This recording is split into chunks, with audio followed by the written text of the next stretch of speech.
Today, we go through Vajrasattva 100 syllable mantra. So this mantra is Purification mantra. It's only 100 syllables, one of the shortest mantra.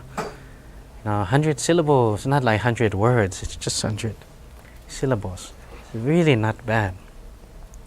And there's certain ways to go about doing it. Gurus, when they teach, sometimes very strict. Sometimes they really know what they're trying to get when they teach, where they're trying to get to. Sometimes they're not sure. And so we're going to go over that, the methods of teaching too. But first, we have to entrain with the sounds. So the Tingsha traditionally in religious terms is to eliminate desire or wanting. But when you want something, it means like you're looking outside of yourself, right? When you're looking outside of yourself, too much of yourself, you leave too much of yourself. You leave yourself. Too much of yourself leaves yourself. So entraining with the bell brings you back into yourself. Then you can be there for people, right? If you want to be there for your friends, your family, you can be there for them. You cannot be there for your spouse or your family or something if you have too much desire. You want something, you're gonna keep being looking out of yourself. Driven by that, you can neglect your responsibilities. So this brings back responsibility, right? So the religious meanings eliminate wanting, eliminate desire, but understand the function to this bell. It brings you back home. And if you know where home is, you know where your responsibilities are. And then you can appreciate what you have. You can have gratitude. You can have appreciation. Yeah? You can have love. You can give love. You cannot give love if you're outside of your own self, distracted, right? So that's what this bell is for. And these bells is to entrain you with your heart. This size of the bell is to train you with the sound of your own heart. This is where we connect to God. And God and man connect together. This is where you find 0 point. This is where Wu Chi comes from. And when your heart is open, every cell in your body opens. But if your heart is intermittently open, every cell in your body is intermittently open. It means it's conditional. If you want unconditional open with your heart, you have to practice to keep it open. And so this spell is wisdom and skill, compassion. Wisdom and compassion. So what we learn about wisdom is that it's a feminine trait. Wisdom is different from knowledge. Like if we have a book with all the knowledge in it, that's not wisdom because it's not inside. You haven't melted that down. You haven't drank it. You haven't made it part of yourself. It doesn't come out flowing as wisdom. It's only knowledge. You could put that on your desk. You could put that on your shelf, and it may stay on the shelf for a long time. It may stay as notes, but it's not wisdom. It's not going to come out spontaneously, automatically. It's not going to flow out when you need it. So that's wisdom. And skill or compassion is compassion. People have very much confusion with because they think that they have to give to everybody, and that just because somebody's in your life that you have to do something about it, right? What if you're supposed to run away? What if that person's in your life to chase you into another person? Right? You would have to stay in your heart so your heart will resonate with what you need to do, what your responsibilities are. And compassion is skillful action or skillful and appropriate action. So if you ever have that conflict, people always have conflict. And in the Hua Hu Ching, there's the wisdom, the answers of compassion. If you look, as if you're looking for why is this so tiring, or why do I have to give so much? Why do people take so much? I keep giving so much, and why do I still want to give more? It says that you need to give with an open heart, and you need to give unlimited, unconditionally, right? How do you do that and still survive the world, right? It has to be skillful and appropriate. So for your children, you want your children to be responsible people, take care of you when you're old. You want them to be smart. You want them to be respectful to other people so they can bring respect back to you and your family. They can earn the respect. They don't have to demand respect. Then those are nice goals to have when we're raising our kids. When teaching, same thing. It's not, I want you to learn this form. Why do I want you to learn this form? What is this form going to give you? What is my corrections to this form going to give you ultimately in the end? Make you a better person. So if you ask me, I want to learn 2 forms, and I tell you, just learn this 1 form. You know, but I learned this form. Let me correct this form for you.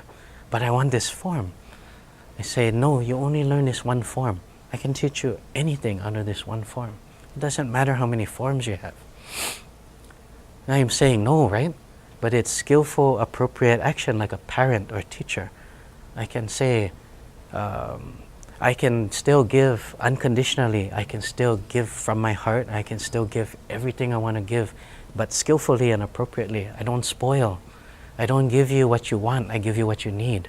So that's what parents say, right? But they don't say it always the smoothest and the most charming way. And that's what compassion is. So if you know that compassion sometimes is to say no, sometimes is to say wait, sometimes is to say not yet, sometimes to say yes, you can have it, you know, yes, I give this to you, or I know you don't want anything, but you need this, you know. That's skillful and appropriate action. And you can still, with that correction, with that knowledge, now you can still give unconditionally, and you can give from your heart, and you can give everything that you need. And so this is what concerns parents and teachers, friends, everybody, because they start giving and giving and giving, you start draining yourself, right? Or maybe you create wild animals all over around you, thinking, not knowing what compassion means. Well, that's the real meaning of compassion. Anyway, that's the top part of the bell. In Tibetan shamanism, I don't know so much Tibetan Buddhism, just for comparison. So if I want to compare Tibetan Buddhism, sometimes I have to pick up a book. The Tibetan shamanism, Bonpo, wisdom and skill. Wisdom and skill bring enlightenment or awakening. So the proper term is awakening. You know, I know that people say that the Buddha was the enlightened one, but Buddha means awakened one. So you know, in some ways that's step 1 for you. You know, that's step 1. So you know, there's a journey of 1,000 miles begins with a single step. To awaken and to open your eyes is step 1. And still in step 1 is, please don't go back to sleep. And then you're supposed to go forward from there. So it's not a point that you throw the football down and you do that knee thing with your hands up in the air. It's time to work when you get awakened. It's time to be responsible. So you look up responsible in Wikipedia, you'll see it's a ability to respond, right? Be able to act, be able to respond appropriately, skillfully. So responsibility is not scary. I know it's scary to maybe the last 2 generations, responsibility. It's not scary, just do it. Just jump in there, immerse yourself, right? You're going to be happier. The reason why you're angry is that people step in for you and save you, and you're never going to be proud of yourself. But when you do it yourself, you're going to be so happy with yourself. You won't lash out anymore for people doing you favors. If you wonder why when you do favors for people they lash out at you, your children, your good friends that sometimes they're in a rut and you do something for them, they seem to lash out, it's because inside they know you're stealing something from them. You're stealing their responsibility, their ability to pull themselves back up and do it themselves. So all this comes out of this one symbolic metaphor of this bell. But the sound of this bell entrains you to your heart. This is where all the knowledge comes from anyway. Sometimes we need to draw cartoons and break it down, and we don't get to hear the meditation of the bell until I explain, but it's important to explain. It's important to explain what these are, otherwise you're only going to get to see the religious use of these bells. You know, ring one bell like this, spread with the vajra, you know, those have meanings too. There's a lot of deep meaning in that, but very rarely taught. So this gives you the wisdom and skill bring awakening, and you can entrain yourself back to your heart. You can eliminate wanting. You can be there for people. You can be there for the world. So even if you just come out of this entire lecture just knowing that when you want something and you desire something, you leave yourself, and then you cannot be there for anybody, and you cannot be there for your responsibilities, you look how much you gain. You can turn the film off already. You can go to sleep, you know. So anyway, we'll play the bell. And what you do is, for this meditation, this is a meditation of entrainment. It's very passive. It means as much stress as you have, just bring it all up to the front. You don't have to press the gas on it. You just have to put it outside, like garbage day, where you take all the garbage and you put it outside your house, and something comes and takes it away. Your brain can do that. It's pretty smart. And that's what these bells are for. So to suppress or to put away your stress, just to meditate, is defeating the purpose of the meditation. It's called suppression. Suppression, it will create stagnation. And stagnation is not stuck energy. It's a lot of energy built up, festering in one spot and not moving from that spot. It's going to start to rot after a while. So meditation is not suppressing and creating stagnation. Meditation is meditation. It's like leave behind everything you regret, you dread, you stress about, and stay right in the moment there with your own heart. And it will give you responsibility. It will give you a lot of strength. It will give you ability, like we talk about, to be there for people. If you like to help people, you can help them a lot more when you're awakened and you have a lot of power set right through you, right down the center. You know, otherwise you'll be like a chicken without a head. You know? So if you really want to help people, you really like helping people, but you find yourself running all over the place, take the time to do some homework, work on yourself, perfect yourself, become something, become the energy that you want to be. Yeah? The energy that you want to become. Focus on that and do some work, and it will pay off. You can help a lot more people at one time. Okay. 3 bells to start and 3 to end.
For Vajrasattva mantra, the mantra is 100 syllables, and it's a purification mantra. Purification means a lot more than just purification. There's a lot of meaning to it, functional meaning. We go through that. That there's certain ways that we want to become one with everything, right? You want to come straight out of your heart. So when we talk about Wu Qi is here, right? Not focusing on your heart or focusing from your heart. So if you stretch open until the only thing that gets to stretch is your heart, and the heart will open, then it will reveal everything inside of your heart, right? So if there's a point there, and you look at the point, it's only going to wrinkle everything up, right? When you seek, you cannot find. But when you open up so much, you're not scared anymore, you're not focusing anymore, not contracting anymore. Contraction is death, right? Focus. That opening is warmth and light and life. And so the life force opens when you open yourself. And that's all these mantras and all these prayers and meditations talking about, open yourself. And this bell, we're talking about compassion, wisdom and compassion bring awakening, something, opening. And so when something opens inside of your heart, it really open this 0 point inside, and this is where we connect to God, right? God, and we connect with God through our heart, and this is where we connect to unlimited sources of energy and love and power and strength. And when your heart is open, you have unlimited strength. When your heart is closed, your solar plexus is going to think we need to protect the heart, because the solar plexus is still working with fear. So it has to defend, has to protect, and it thinks it has to protect the heart or defend the heart. This creates isolation for the heart, because if you protect like this, you're isolated from the rest of the world, the universe, your environment. And this is the same thing that happens when we don't meditate enough, we don't center ourselves, we don't entrain ourselves back home. If you're not back home like that, you cannot be connected with everything. When we become perfectionists, we criticize, we compare, we judge, we have to separate from the whole to do that, right?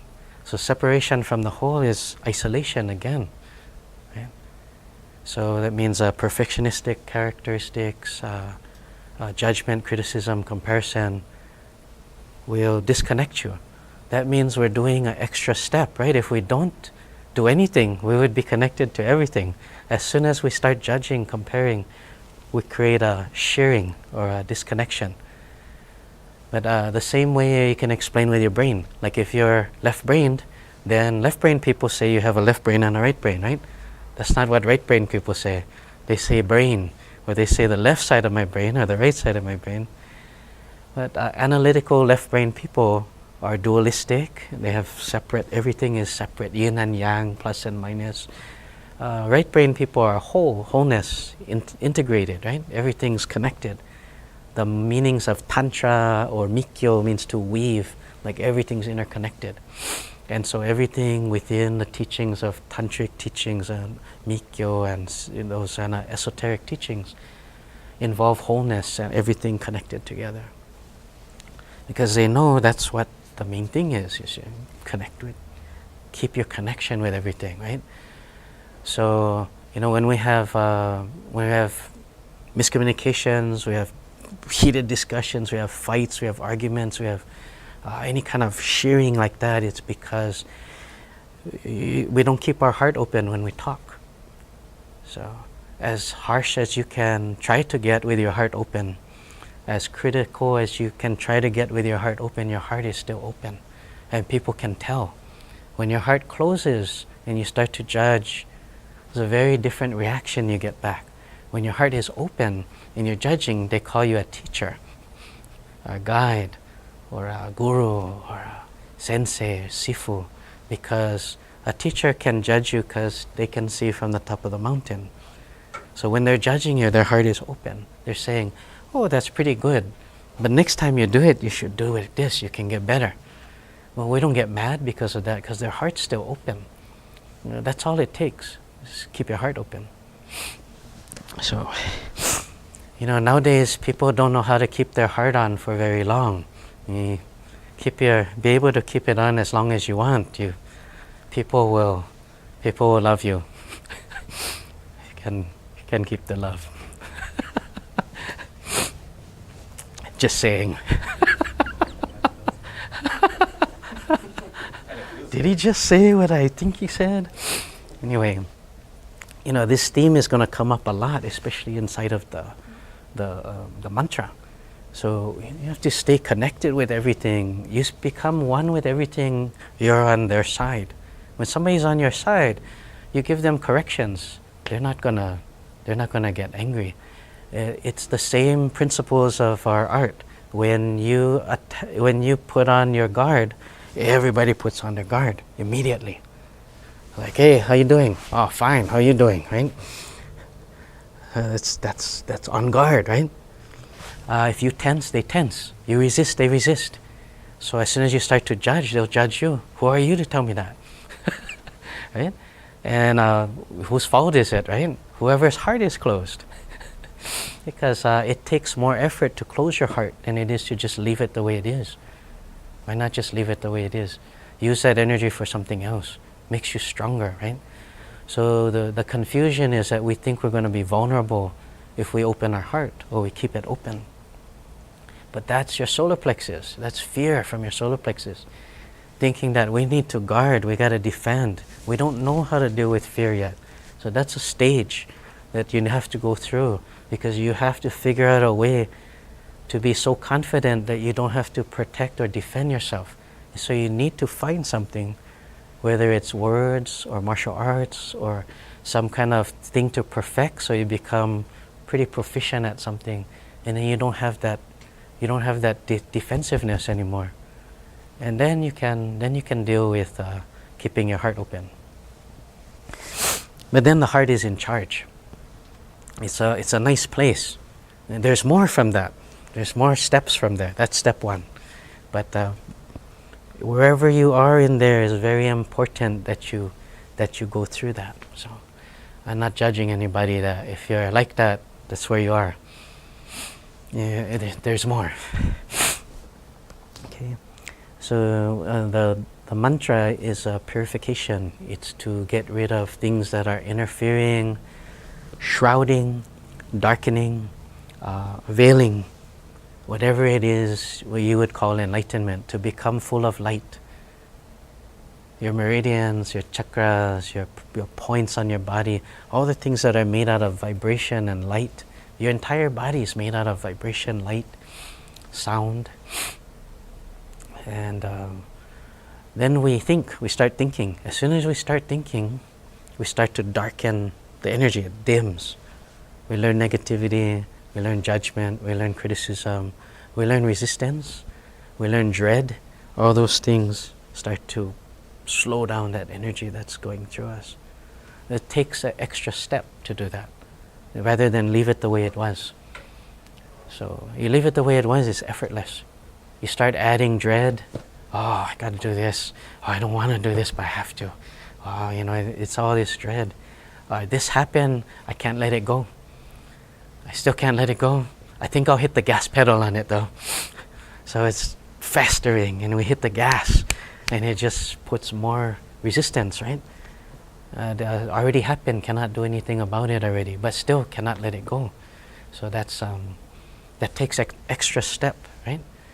So all those things, if it's not there, it's purification, right? So we're just getting rid of everything you're using energy to do that you don't even realize. You don't understand the process of how your energy works. So we learn to resist, we learn to fight, we learn to darken, dampen, We learn to slow things down in our body from our parents, grandparents, teachers, anybody that tries to raise us. And that's what happens, or whatever is in our genetics. But you can take all that stuff away. It's called purification. So it's not just a spiritual storybook, fairy tale thing that you can do purification and purify your soul or your spirit. There's actual thinking and work and letting go of things involved. Very practical, no matter how spiritual. That's spiritual. Spiritual things solidify, and then we have to deal with those solid things. And then we have to take care of the formula. Like, what's this formula that keeps running? We have to change the formula. Well, we change the variables, right? Why do we change variable?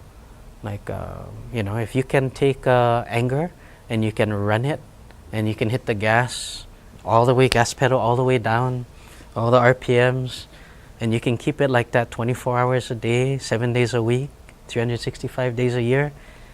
Well, that's variable X. Why not put another thing in there like happy? Then you can hit the gas pedal happy. Run it 365 days a year, 24 hours a day, 7 days a week. It's just X. The formula is the same. The formula is the same. But you run cooler. You get more friends. You lose less friends. You may not lose any friends. That's what I mean by change the variable. So it's a formula, it's a variable. It's not hard. You're already doing it. You're just making more effort than you need. To burn up, press the gas pedal on mad. Wow, that's a lot of smoldering heat. Press the gas pedal on happy, it's easy. That buzzes. It hums. It's a completely different vibration. People don't go this way, they come this way.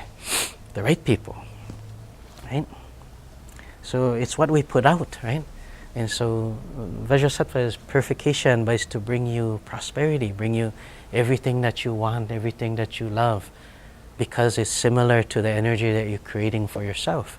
The energy that you want to become will attract the energy that you want to become. Right? So you have to be careful what you wish for, because if you don't know you're wishing, you might be wishing something very negative, not even knowing that you could change that X, and you could really get everything that you want, right? Sometimes it's sour grapes because we figure we're never going to get it. So it's just sour grapes, screw them, right? But all you have to do is change the X. You don't have to have sour grapes face, I'm just saying. We're still going to the mantra. So when we're trying to